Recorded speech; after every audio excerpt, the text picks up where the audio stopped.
ओम शांति। वाणी चल रही थी 14 जुलाई 1968।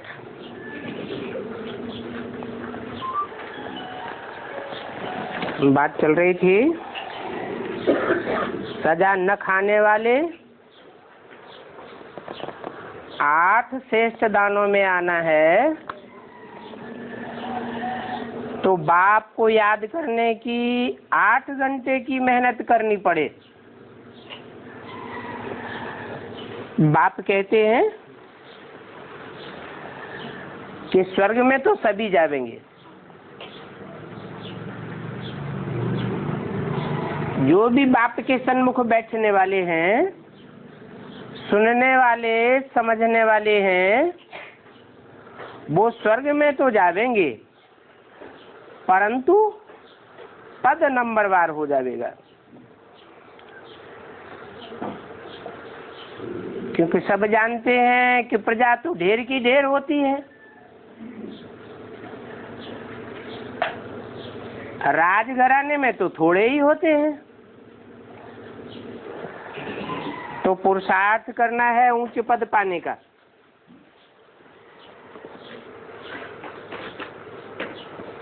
अभी जो पुरुषार्थ करेंगे वो जन्म जन्मांतर का, कल्प कल्पांतर का बन जाएगा।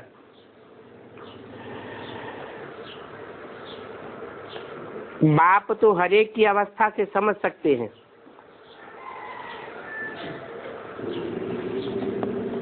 कि यह इतना चढ़ नहीं सकेंगे,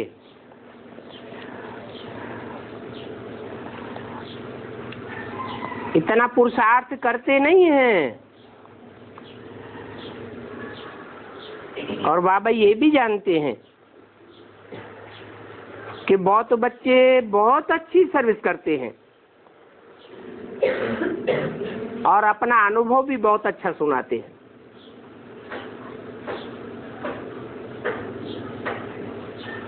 तो बाप कहते हैं अपनी सर्विस का सबूत दो। अच्छी सर्विस करेंगे तो जरूर अच्छा पुरुषार्थ करते होंगे। किसको समझाया? कोई आशिक हुआ, फिर कोई लिखते हैं फलाना रोज आता था, अभी आते नहीं है, तो बात खलास हो गई।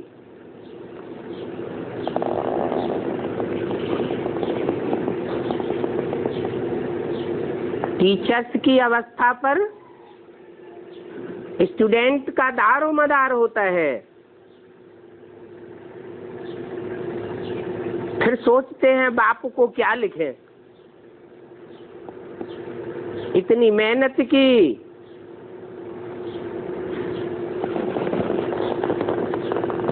बाप के सामने भी लाया, फिर बैठ गए। बाप को समाचार भी युक्त युक्त सच्चा देना चाहिए। महिमा तो लिखें, फिर नहीं आता है तो क्या लिखें? बाबा को शक पड़ेगा। कोई ऐसी संशय की बात सामने आ गई है जो टूट पड़ा है। समाचार से यह बाबा और शिव बाबा भी जान जाते हैं।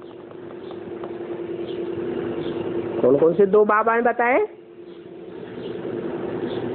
यह बाबा कौन है? ब्रह्मा बाबा। और शिव बाबा? शिव बाबा कौन? बिंदी बाबा। वो तो बाबा है ही नहीं, वो क्या है? बिंदी बिंदी आत्माओं का बाप है सिर्फ, उसका कोई दूसरा संबंध बनता ही नहीं। हम सब आपस में भाई भाई। और वो ज्योति बिंदु आत्मा सुप्रीम सोल हमारा बाप। जब साकार तन में आते हैं तो बाबा कहा जाता है। उसमें भी छोटा बाबा और बड़ा बाबा। छोटा बाबा पहले होगा या बड़ा बाबा पहले होगा? है पहले तो जरूर बड़ा बाबा और बाद में छोटा बाबा। तो शिव बाबा भी जानते हैं और ब्रह्मा भी जानते हैं ये बच्चा बहुत अच्छा सर्विस करते हैं। जैसे जगदीश है, रमेश है, चिरंजीवी लाल है,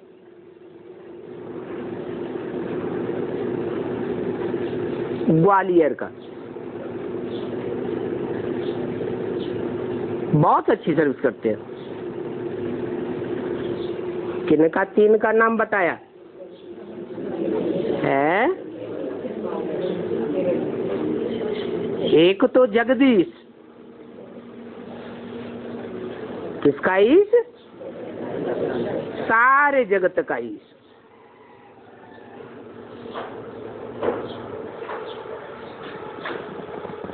सारे जगत में कितने जन्म होंगे? है?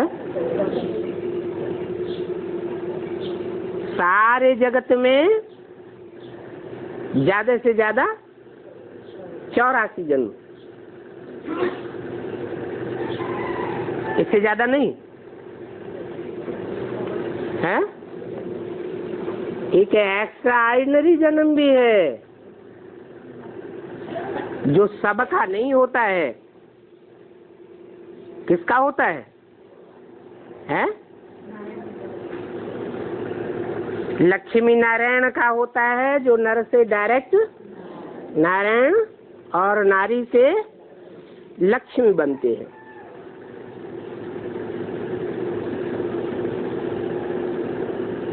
तो उनको चिरंजीवी कहेंगे या अधूरा पुरुषार्थ अधूरे जन्म लेने वाला कहेंगे?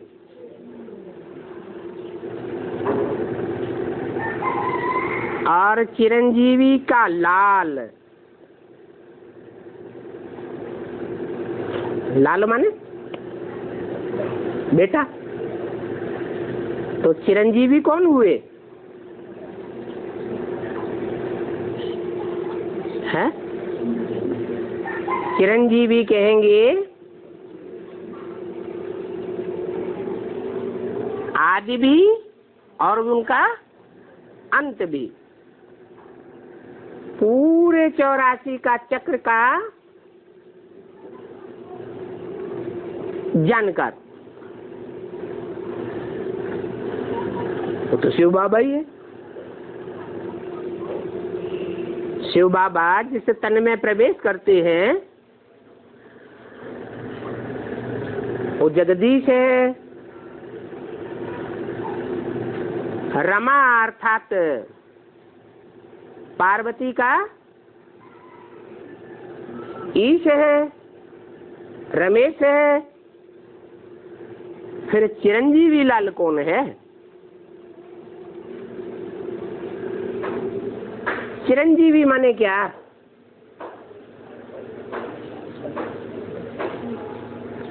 चिरकाल तक जीवित रहने वाला। कौन हुआ? चिरंजीवी तो हुआ जो संगम युग में भी हो और फिर सतयुग त्रेता से लेकर कलयुग अंत तक भी हो, माने ऑलराउंड पार्ट बजाने वाला हुआ चिरंजीवी। फिर उसका लाल कौन हुआ? कृष्ण की आत्मा उस कहें ब्रह्मा बाबा। लेकिन है ये कहाँ का रहने वाला है? ग्वालियर। शिव बाबा ब्रह्मा को क्या कहते हैं? बेबी कहते हैं। बेबी माने बच्चा बुद्धि। तो बच्चा बुद्धि कौन से शहर में रहते होंगे? ग्वालियर में। ये सर्विस बहुत अच्छी करते हैं। कौन कौन बताए? रमेश, जगदीश और चिरंजीवी लाल। इनको नशा बहुत अच्छा चढ़ा रहता है।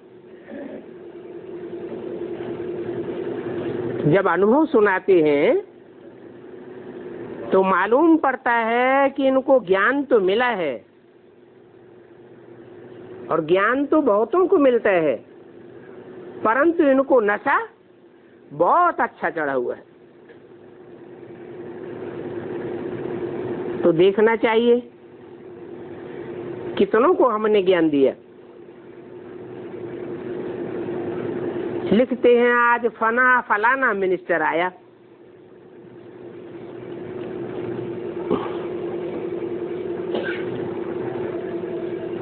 बहुत अच्छा समझा,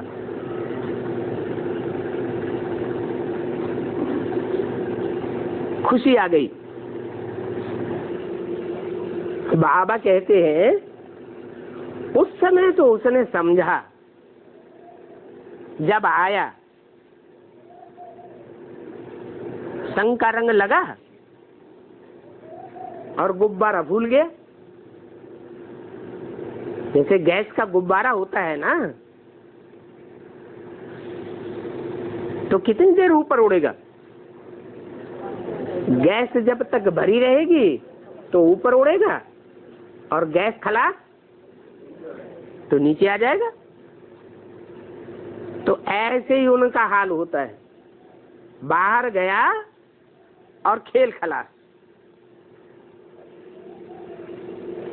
माया एकदम उनका क्या हाल कर देती है।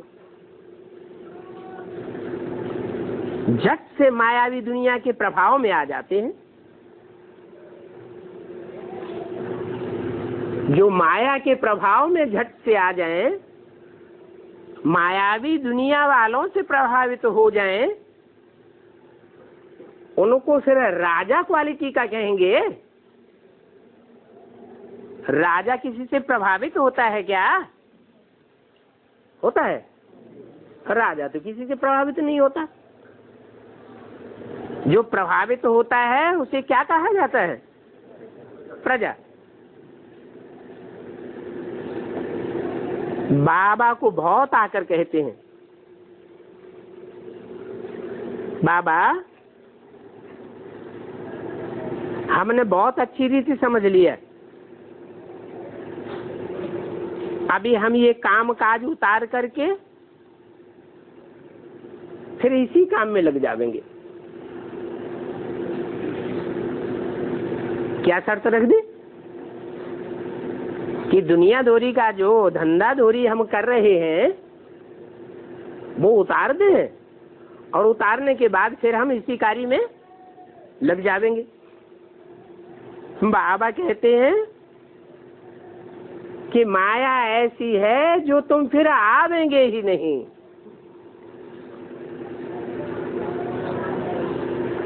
तुमको माया का संग लग जाएगा। माया पूरा ही हप कर लेती है। इसलिए भक्ति मार्ग में भी कहते हैं, काल करे सो आज कर, आज करे सो अब। पल में परलय होते फिर करेगो कब। पक्का निश्चय हो गया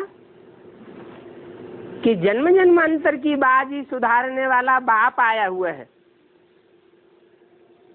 तो तुरंत उसी कार्य में लग जाना चाहिए, देरी नहीं करना चाहिए। नहीं तो फिर वह नशा ही खलास हो जाता है। लिख कर भी देते हैं, बहुत अच्छा ज्ञान है। इस ज्ञान से बहुत उन्नति हो सकती है, परंतु फिर खुद गुम हो जाते हैं। जब खुद ही गुम हो गए तो फिर दूसरे छोटे छोटे कैसे आवेंगे? बड़ों को देख करके छोटों को नशा चढ़ता है। ये बाहर की दुनिया में भी लागू होता है और ब्राह्मणों की दुनिया में भी ये बात लागू होती है। जो अच्छे अच्छे ब्राह्मण बच्चे हैं, अच्छी सर्विस करने वाले हैं, बाबा को बहुत याद करने वाले हैं, अगर उनकी अवस्था डाउन होती है तो फिर छोटों का भी बुरा हाल हो जाता है। बड़ों को देख करके छोटे भी चलते हैं, राजा को देख करके प्रजा भी चलती है, यथा राजा तथा प्रजा हो जाती है। तो खुद ही गुम हो जाते हैं। तो फिर उनका अनुभव जो लिखा हुआ है भल अखबार में भी आ जाए तो भी दूसरों के ऊपर फिर असर नहीं पड़ेगा। खुद जा करके दूसरों को सुनावे तब आवे। इसलिए टाइम बहुत लग जाता है। बाबा कहेंगे वो भी नथिंग न्यू, जो कुछ कल पहले मिसल चला है वो ही चलता रहता है। ड्रामा अनुसार ये ब्राह्मणों का कुल वृद्धि को पाता रहता है। समझा जाता है इतने ढेर बच्चे आते हैं बाप से मिलने के लिए, उन्हों के रहने के लिए मकान आदि भी इतना बड़ा चाहिए। बाप कहते हैं मैं इस रथ पर आता हूं,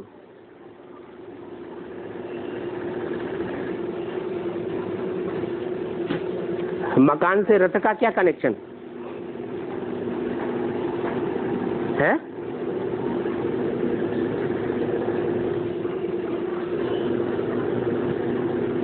बच्चों के रहने के लिए मकान चाहिए कि रथ के कंधे पर बैठेंगे? हैं? नहीं, रथ के कंधे पर नहीं बैठेंगे, परंतु जो मुकर्रर रथ है उस रथ से जो कनेक्टेड बच्चे हैं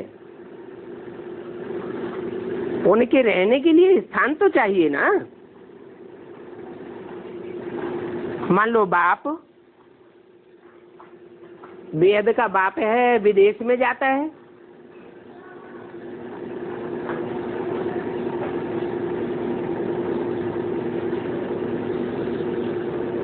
तो वहां स्थान नहीं चाहिए बच्चों को?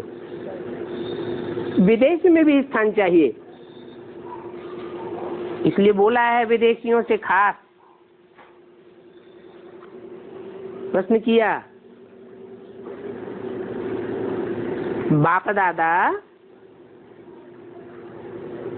विदेश में आवेंगे, अफ्रीका में आवेंगे, तो क्या जवाब दिया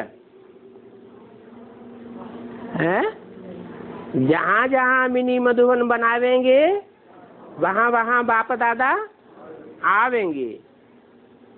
गीता पाठशाला का ऐसा नक्शा बनाओ जैसे मधुबन। मुरली में भी बोला। तो मकान तो चाहिए। बाकी और बच्चों के लिए बोल दिया कि किराए पर मकान लेते रहो और काम चलाते रहो, क्योंकि विनाश होने वाला है।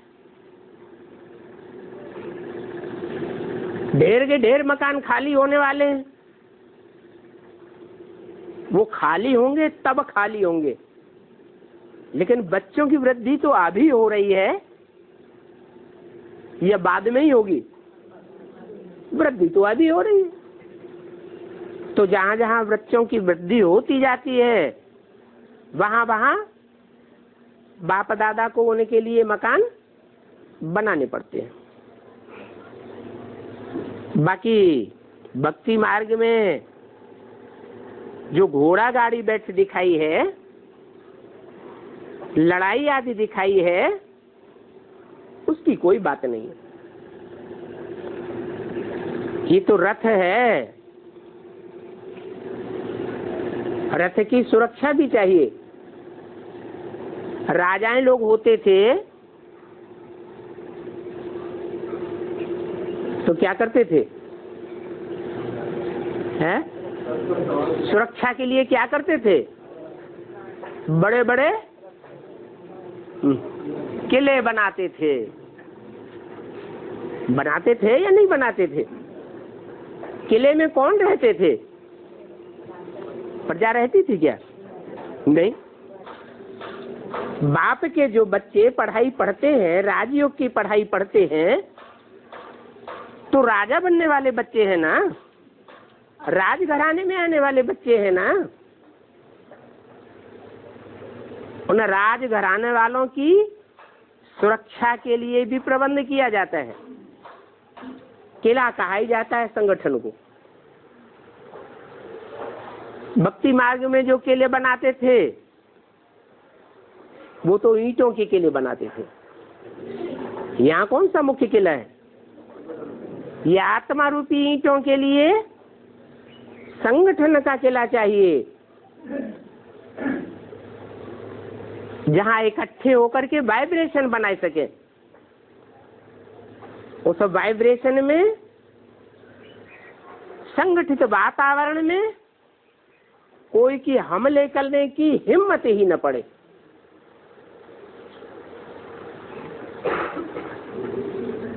तो बच्चों के लिए ही मकान बनाए जाते हैं। बाकी लड़ाई आदि की कोई बात नहीं है। ये तो संकल्पों का युद्ध हुआ है। संकल्पों से ब्रह्मा ने सृष्टि रची, सत्य सृष्टि रची या झूठी सृष्टि रची है? सत्य सृष्टि रची। सत्य माने ही सतयुग।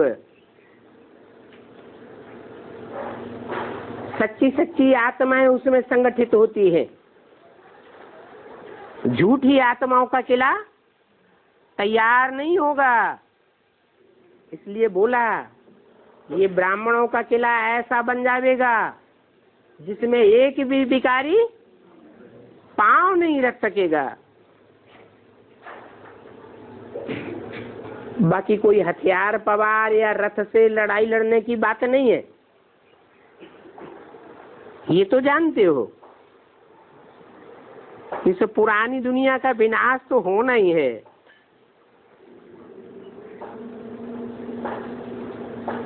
सारी पुरानी दुनिया का विनाश हो जाएगा,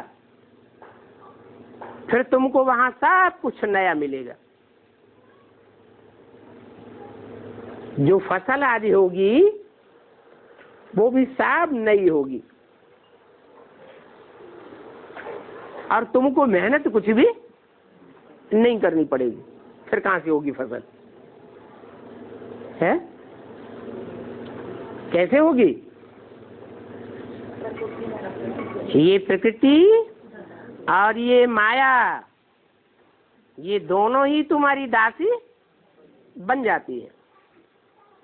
हर चीज, फल फूल, खान पान, सभी कुछ नया सतो प्रदान हो जाएगा।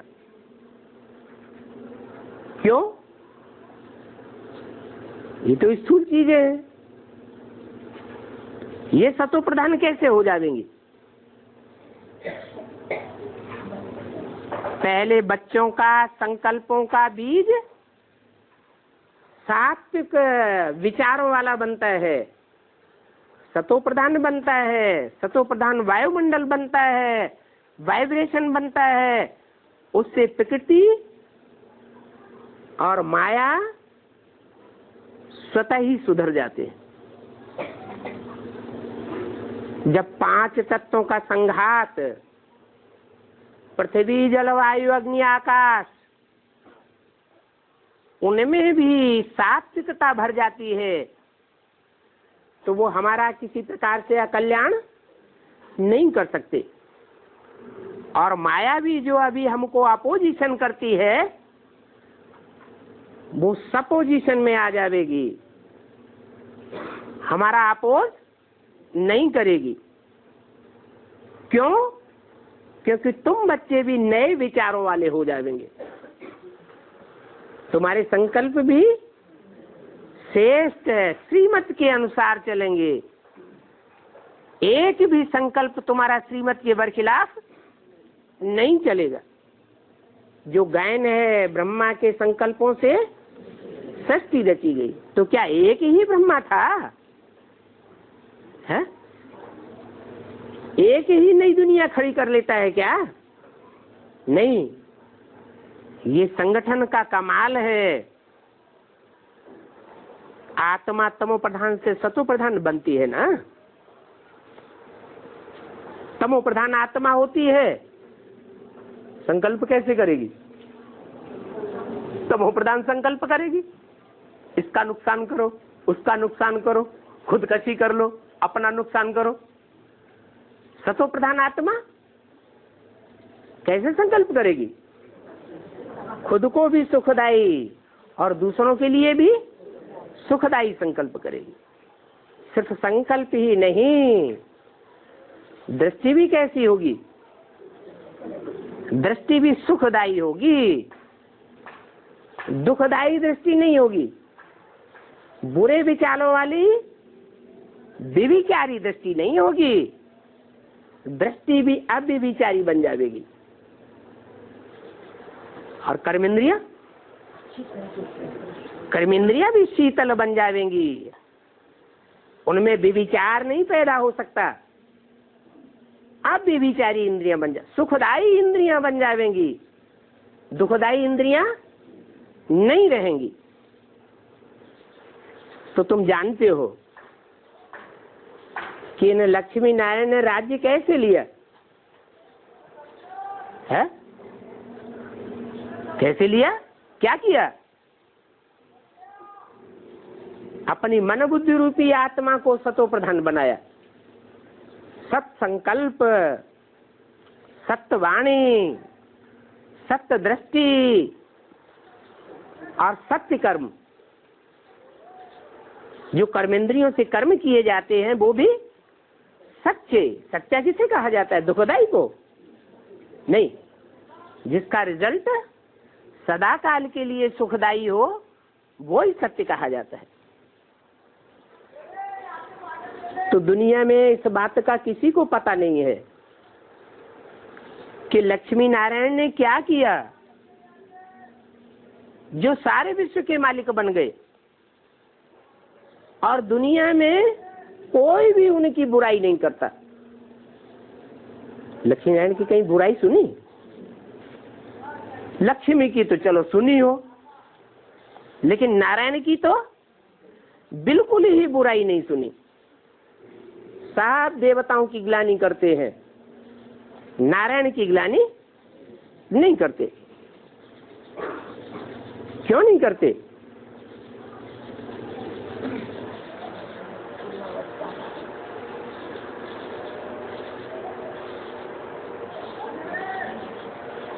सफेदी है,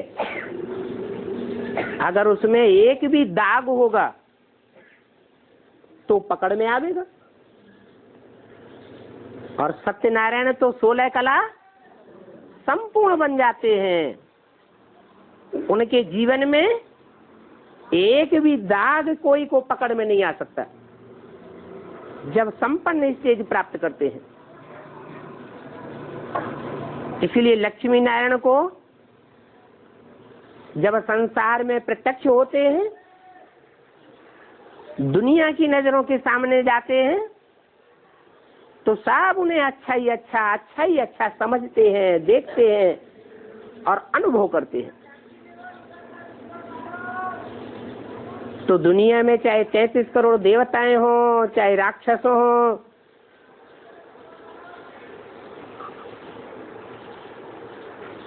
चाहे ब्राह्मण हों,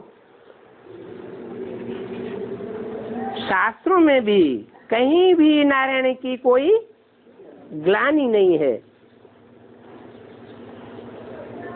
और भारत में तो खास घर घर में सत्यनारायण की कथा होती है। उस कथा का नाम ही सत्यनारायण की कथा रखा गया है। परंतु वो तो भक्ति मार्ग की कथा है। भक्ति मार्ग में झूठी कथा सुनाते हैं, सच्ची कथा सुनाते हैं। वो तो झूठी कथा है। बाप आकर के तुमको सच्ची कथा बताते हैं। तुम अभी जानते हो कि हमको बाप ने पढ़ाया है। क्या सच्ची पढ़ाई पढ़ाई है बाप ने, और बाकी तो सब झूठी पढ़ाई जन्म जन्मांतर पढ़ाते आए हैं। और ऐसी सच्ची पढ़ाई पढ़ाने की और कोई में ताकत नहीं है सिवाय एक बाप के। कौन सा बाप? मनुष्य सृष्टि का बाप है। वो भी तो बेहद का बाप है। उसमें भी ताकत नहीं है। किसमें ताकत है? जो आत्माओं का बेहद का बाप है, उस एक बाप में ही ये ताकत है। क्यों ये ताकत है उसमें? है औरों में ताकत, और आत्माओं में ये ताकत क्यों नहीं? चाहे इब्राहिम, बुद्ध, क्राइस्ट, महान से महान धर्म पिताएं की आत्माएं क्यों न हो, उनमें भी ये ताकत नहीं है ऐसी सच्ची पढ़ाई पढ़ाने की जो सतयुग की स्थापना कर दे। क्यों नहीं है उनमें ये ताकत? क्योंकि वो सब जन्म मरण के चक्र में आने वाले हैं। जन्म मरण के जो चक्र में आने वाली आत्माएं हैं, उनको आगे पीछे के जन्म का याद नहीं रहता। और जो आत्माओं का बाप है, वो तो जन्म मरण के चक्र में ही नहीं आता। इसलिए उसको सारी सृष्टि के आदि मध्य अंत का ज्ञान सदैव है ही है। ये लक्ष्मी नारायण जब सतयुग के मालिक थे तो एक ही सत धर्म था, और ढेर के ढेर जो असत धर्म संसार में फैले हुए हैं, चाहे वो हिंदू धर्म ही क्यों न हो, वो सब असत है या सत्य है, सब झूठे हो गए हैं। भारत में नई सृष्टि के आदि में सतयुग में सिर्फ डीटी डायनेस्टी का राज्य था, और धर्म वालों का राज्य नहीं था।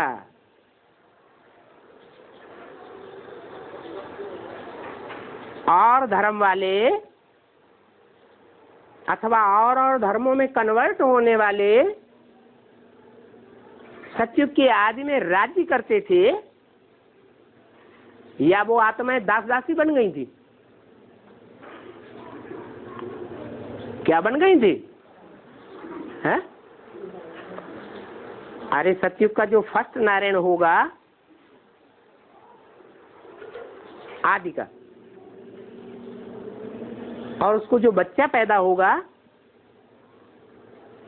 तो वो कंट्रोल में चलने वाला होगा या कंट्रोलर होगा? कंट्रोल में चलने वाला होगा। चाहे बड़ा भाई ही क्यों न हो, तो भी बड़ा भाई बाप समान माना जाता है। आज तो ऐसी परंपरा हिंदू धर्म में भी देखने में नहीं आती। इसका रिजल्ट क्या होता है? भाई भाई आपस में लड़ रहे हैं। तो ये बातें सिवाय बाप के और कोई नहीं समझा सकता।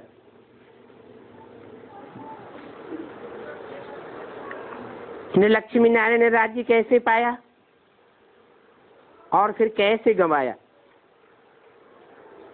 ये बात बाप के सिवाय दुनिया में कोई भी नहीं जानता। कैसे पाया है? अरे लक्ष्मी नारायण ने राज्य कैसे पाया? एक कारण तो बताओ पक्का पक्का। कैसे राज्य पाया और फिर कैसे गंवाया? क्या कारण है खास जो उन्होंने राज्य को गंवाया? पाने राज्य पाया, सारे विश्व के ऊपर राज्य पाया है योगबल से। माने जो 8 दाने होते हैं उनको योगबल नहीं होता क्या? होता है या नहीं होता है? होता है। फिर उन्होंने तो विश्व का राज्य नहीं पाया है?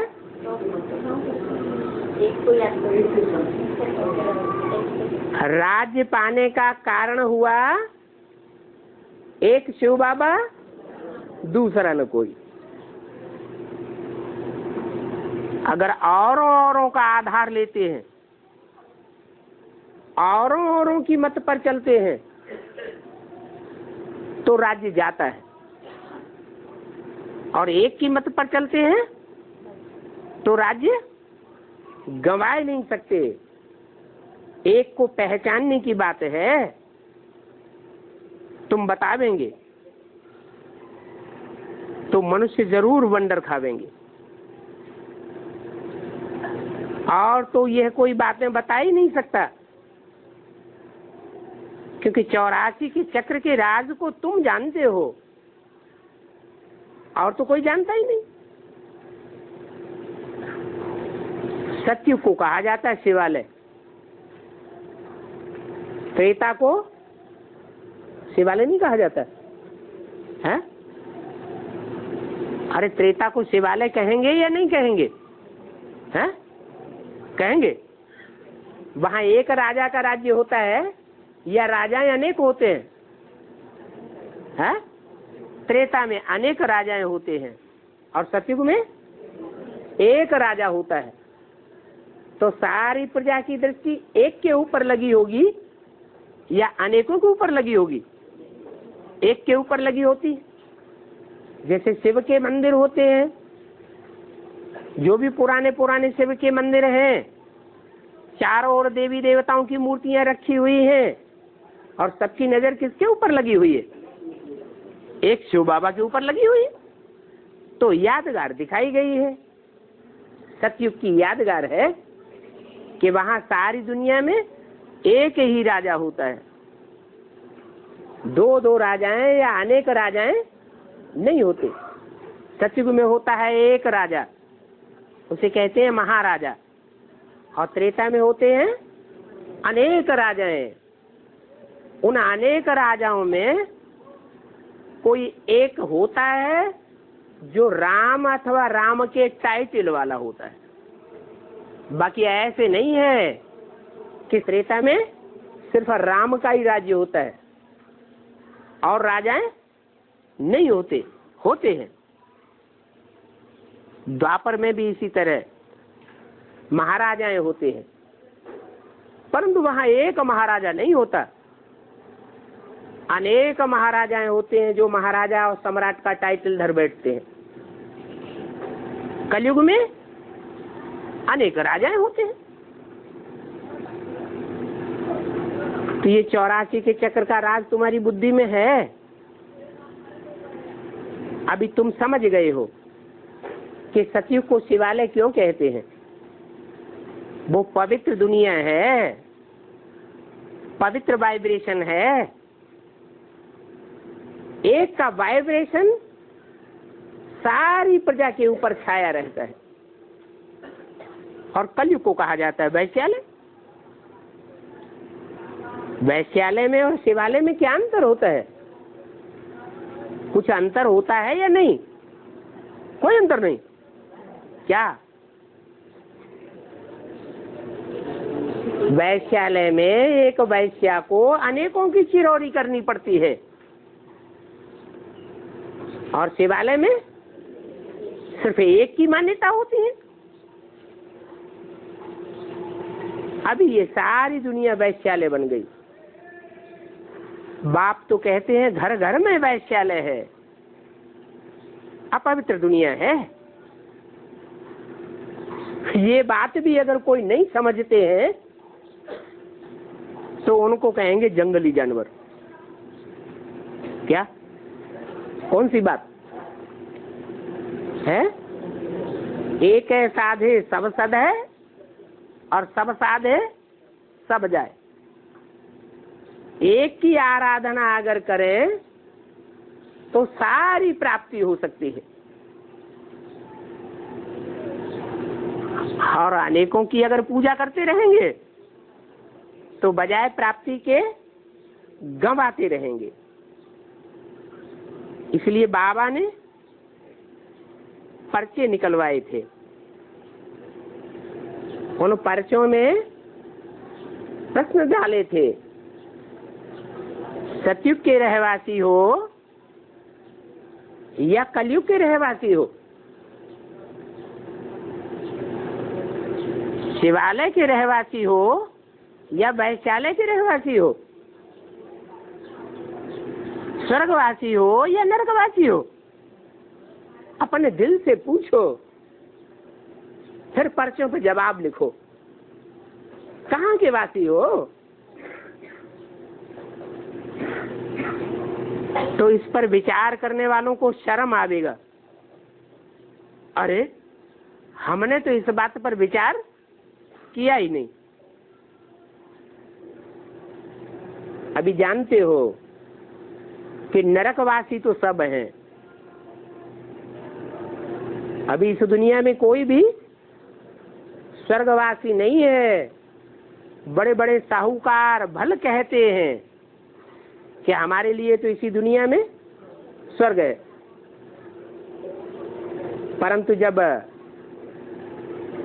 सर के ऊपर डंडा बजता है, मान लो भूकंप आ गया, तो ये कहेंगे कि हम स्वर्गवासी हैं?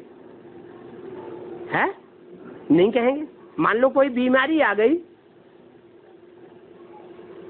साहूकार होगा तो लाखों करोड़ों रुपया खर्च करेगा, लेकिन खर्च करने के बावजूद भी मौत आएगी या नहीं आएगी? आएगी। तो कोई भी नहीं कह सकता कि हम सदा काल के स्वर्गवासी हैं। नरकवासी तो सभी हैं। अभी तुम बच्चे कहाँ के वासी हो? कहाँ के वासी हो? स्वर्गवासी हो। सदैव स्वस्थिति में रहते हो। हैं? अगर सदैव स्वस्थिति में रहते हैं तो स्वर्गवासी कहेंगे, परंतु ऐसा तो अभी होता नहीं। तो कहाँ के वासी हो? हैं? नरकवासी हो। वैश्यालय में रहते हो। हैं? तुम्हारा एक बाप नहीं आया हुआ है? आया हुआ है। तो कहाँ के वासी हो? संगम युग वासी हो, क्योंकि बाप सिर्फ संगम में ही आते हैं। भूल गए। तुम जानते हो अभी हम न नरकवासी हैं,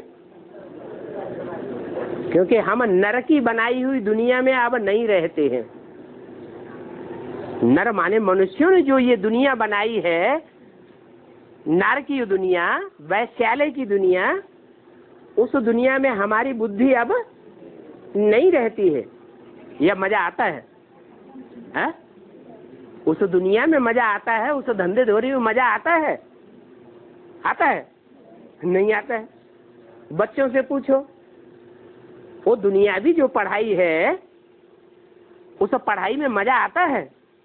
बच्चे भी कहेंगे। जो ब्राह्मणों के बच्चे हैं वो भी क्या कहेंगे? हैं? वो भी कहेंगे हमको उस पढ़ाई में अब मजा नहीं आता है। और बाप की पढ़ाई में मजा आता है। तो तुम जानते हो हम अब स्वर्गवास वो नरकवासी भी नहीं है। हम नरक की दुनिया में भी हमारी बुद्धि टिकती नहीं है, और हम अभी स्वर्गवासी भी नहीं है। हाँ, अभी हम स्वर्ग में जा रहे हैं, पुरुषार्थ कर रहे हैं स्वर्ग में जाने का। तो तुम बच्चों को क्या करना चाहिए? स्वर्ग में जाने के लिए क्या करना चाहिए? क्या पुरुषार्थ करना चाहिए? है? तुमको संग भी ऐसा चाहिए। कैसा है? ऐसा संग चाहिए जो तुम स्वर्गवासी बनो। कैसा संग चाहिए? है? ऐसों का ही संग करना चाहिए जो सदैव स्वस्थिति में रहने का पुरुषार्थ करने वाले हो। बाहर की दुनिया में जाएंगे तो बाहर की दुनिया वाले तो जानते ही नहीं है क्या कि स्वस्थिति क्या होती है। ब्राह्मणों की दुनिया में भी एक जैसे पुरुषार्थी नहीं है, परंतु अभी हमको ज्ञान मिला हुआ है। क्या ज्ञान मिला है? कम से कम बाप की पहचान तो मिली हुई है ना, तो ध्यान देना चाहिए कि हम बाप के घर में बैठे हैं या दुनिया में हमारी बुद्धि रहती है? अगर दुनिया में बुद्धि रहती है तो संग का रंग भी खराब लगेगा। अगर मन बुद्धि से मधुवन में रहते हैं तो बुद्धि श्रेष्ठ बनेगी, वाइब्रेशन अच्छा बनेगा और बाप की घड़ी घड़ी याद भी आएगी। तो तुम बच्चों को संग भी ऐसा करना चाहिए। गायन भी है, संग तारे कुसंग बोरे। ऐसे बहुत हैं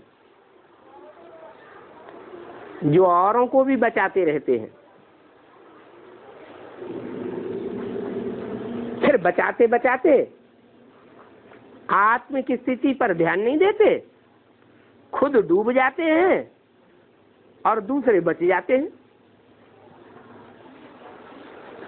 भक्ति मार्ग की दुब्बन ऐसी है जो अच्छों को डुबो देती है। दूसरों को निकालते निकालते खुद नाम रूप में डूब जाते हैं। नाम रूप में डूबे तो ऐसी बीमारी लगती है जो गटर में फंस पड़ते हैं। इसलिए बाबा सब बच्चों को खबरदार करते हैं। किस बात में? सर्विस करने के लिए मना नहीं करते, सर्विस तो करो, लेकिन ऐसा न हो कि सर्विस करते करते किसी के नाम रूप में फंस मरो। बाबा जानते हैं जो अच्छे अच्छे बच्चे हैं, अच्छी अच्छी सेवा करते हैं, वो भी नाम रूप में फंस मरते हैं, अटैचमेंट में आ जाते हैं, बुद्धि लगाव झुकाव में आ जाती है। लगाव की निशानी क्या होती है? हैं? लगाव की निशानी है बुद्धि बार बार उसी तरफ जाती है, उसी नाम में बुद्धि जावेगी, उसी रूप में बुद्धि जावेगी। ऐसा नाम रूप का लगाव लगता है कि कोई निकालना चाहे तो भी नहीं निकलते। ये बॉक्सिंग है माया की। माया जोर से ऐसा थप्पड़ लगाती है जो फां कर देती है। बाबा ऐसे बच्चों के नाम नहीं ले सकते। कैसे बच्चों के? जो सर्विस तो करते हैं बहुत, लेकिन नाम रूप में फंसे हुए हैं, फिर बहुत पछतावेंगे कि हमने ये क्या किया, इतनी मेहनत की और फिर 5 मारते नीचे गिर पड़े। फिर बहुत महसूस करते हैं। फिर लिखते हैं, बाबा अब हम कहाँ जावे है? न उस दुनिया के रहे और न इस दुनिया के रहे, हम कहाँ जावे? हे बाबा अब हमारे ऊपर रहम करो। अब बाबा जानते हैं इनको और तो कोई जगह है नहीं, क्योंकि माया तो बड़ी जबरदस्त है, एकदम चूहरा मेहतर भंगी बना देती है। इस दुनिया में है ही मेहतरों का राज्य। क्या अभी जो गवर्नमेंट है, राज्य है या राजाएं हैं, वो किसको तरजीह दे रहे हैं? हैं? ब्राह्मणों को तरजीह दे रहे हैं, बढ़ावा दे रहे हैं, या शूद्रों को बढ़ावा दे रहे हैं? बंगियों की गवर्नमेंट है तो वो तो बंगियों को ही बढ़ावा देंगे। इसलिए बाप कहते हैं अमृत छोड़ विष क्यों खाते हो?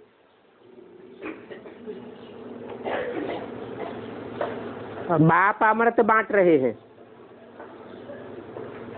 तो विषय वैतरणी नदी में गोते क्यों खाते हो? विख को भार भी कहते हैं ना।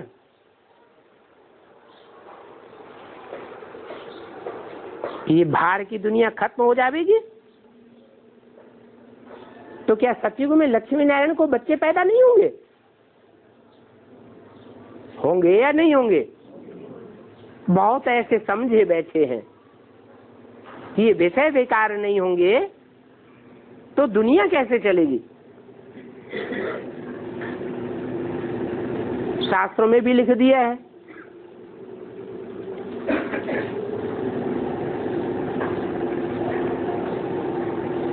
कि ऐसा तो कोई टाइम होता ही नहीं जहां काम विकार न हो।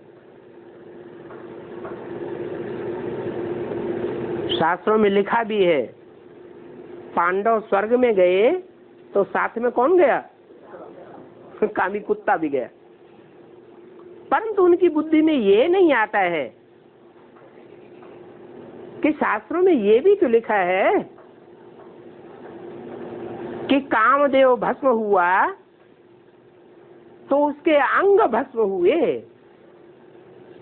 एक एक अंग भस्म हो गए, फिर उसका नाम रखा गया अनंग। क्या मतलब? सतयुग में कामना नहीं होगी ऐसे नहीं कह सकते, लेकिन सात्विक कामना होगी, दुख देने की कामना नहीं होगी। तो सतयुग में भी बच्चे पैदा होते हैं, परंतु वहां इंद्रियां श्रेष्ठाचारी होती हैं, विविचारी और भ्रष्टाचारी इंद्रियां नहीं होती है। नहीं तो दुनिया फिर आगे कैसे बढ़ेगी? दुनिया की जनसंख्या बढ़ेगी कैसे?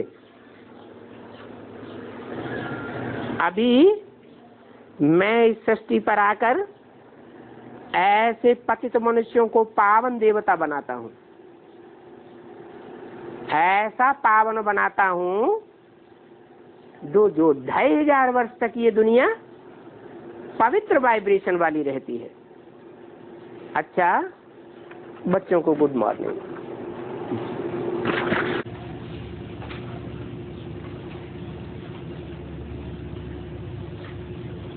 18 जुलाई 1968।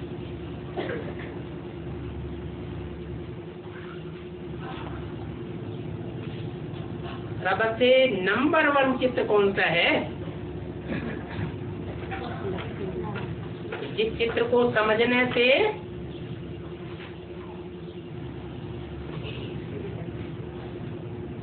क्या हो जाता है? ब्रह्मा भी 1 सेकंड में ब्रह्मा तो विष्णु बन जाता है। बताएगा? है?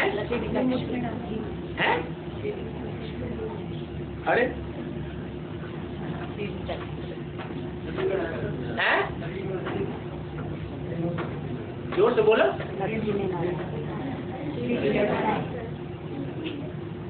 गीता का भगवान, गीता का भगवान कौन है? ये चित्र ब्रह्मा की आत्मा की बुद्धि में जब बैठेगा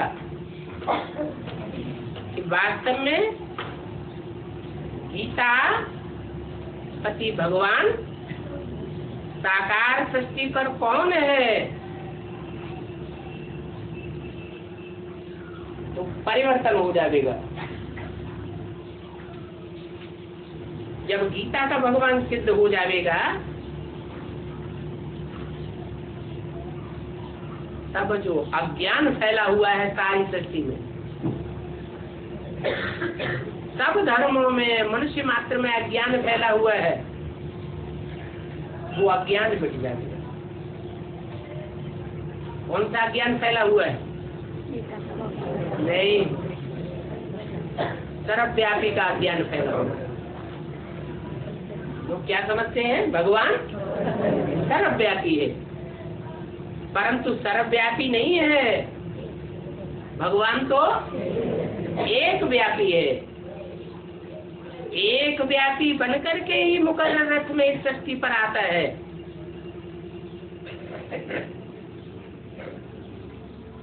परंतु दुनिया की बुद्धि में ये बात बैठती नहीं है, इसलिए बुद्धि भटकती रहती है। बेसिक ब्राह्मणों की बुद्धि में ये बात बैठती है क्या कि भगवान सर्वव्यापी नहीं है, एक व्यापी है? नहीं बैठती। क्या प्रूफ है? नई बुद्धि में बैठती है तो दीदी दादी दादाओं को फॉलो करने लग पड़ते हैं। अगर बुद्धि में ये पक्का बैठ जाए कि भगवान सर्वव्यापी नहीं है, एक व्यापी है, संगम युग में अनेक व्यापी नहीं है, तो क्या करेंगे?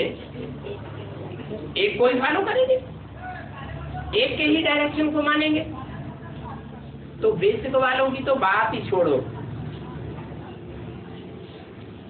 उनकी बुद्धि में तो बैठने की बात ही नहीं, क्योंकि वो तो है ही बच्चा बुद्धि।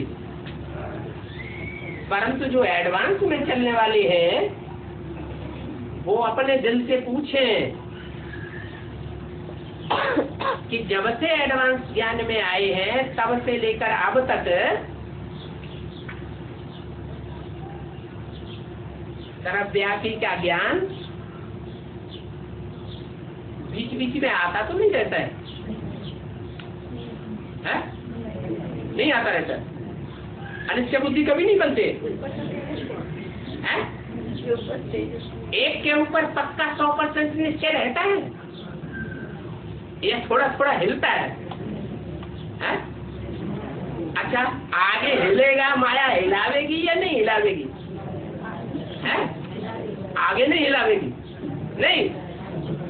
फिर 8 भी अष्ट देव है, उनके लिए बताया कि वो भी अंतिम जन्म में जो 84 के चक्र में सबसे जास्ती एक के सहयोगी बन के रहते हैं, वो भी अंतिम जन्म में क्या होता है हाल उनका?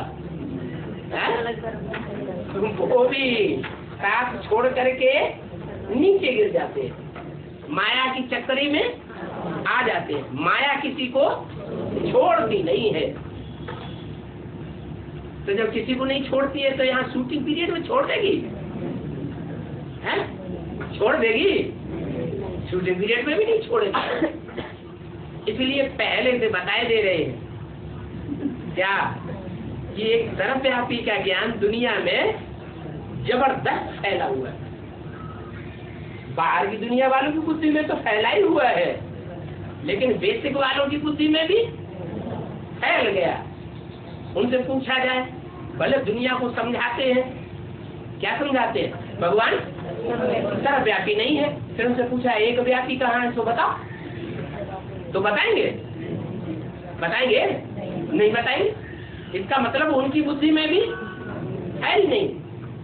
अगर कोई उनको बैठ करके समझावे तो कान बंद करने भाग जावे।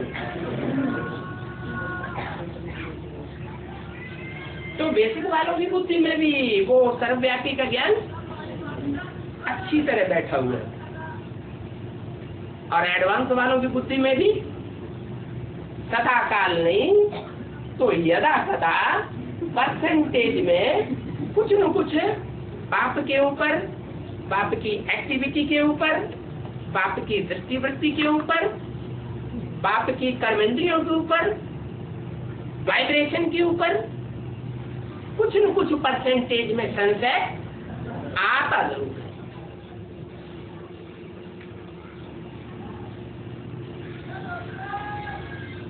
एक टाइम ऐसा आना जरूर है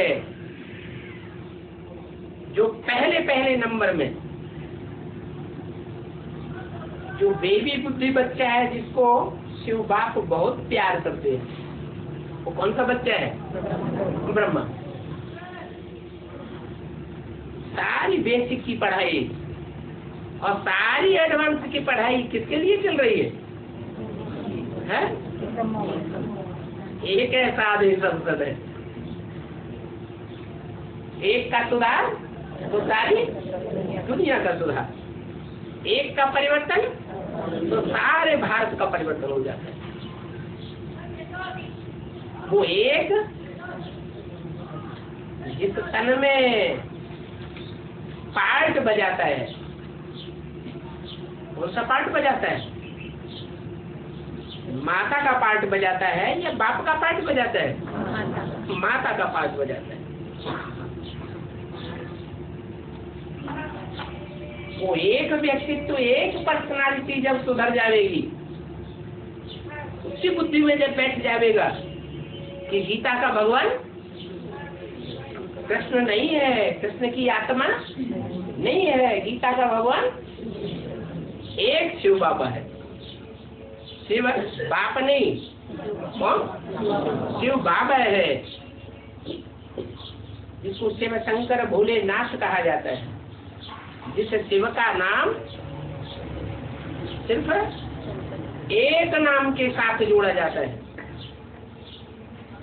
जिसको देव देव महादेव कहा जाता है, वही गीता का भगवान है। और उसी ही मुकर्रर रथ में बाप आज से लेकर के अंत तक पार्ट बजाते।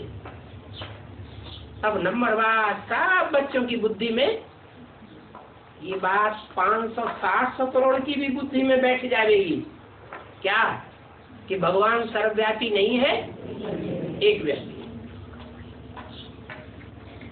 इस सर्वव्यापी का ज्ञान ही उड़ जाएगा।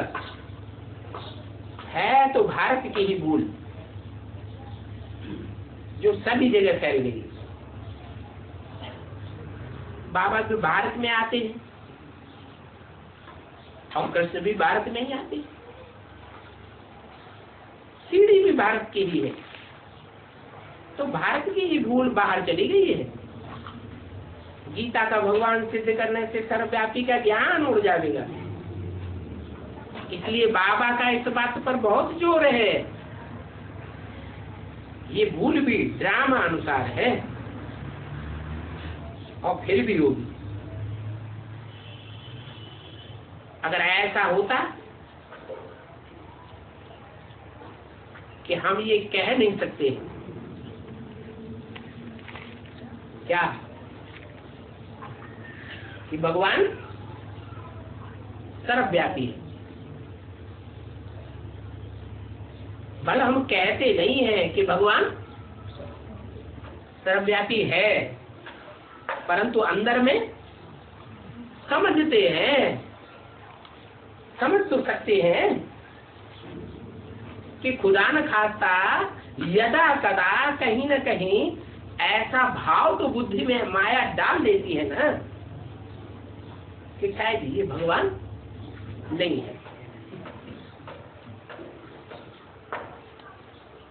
अगर थोड़े समय के लिए भी माया का अपोजिशन बुद्धि में बैठता है तो सर्वव्यापी का ज्ञान उड़ा तो नहीं।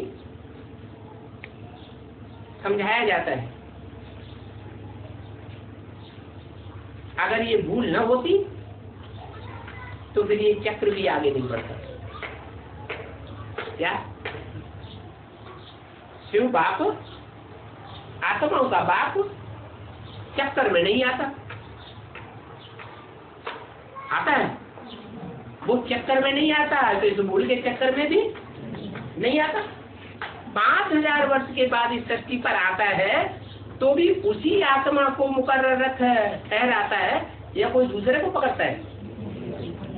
उसी आत्मा को पकड़ता है, उससे भूल नहीं होती।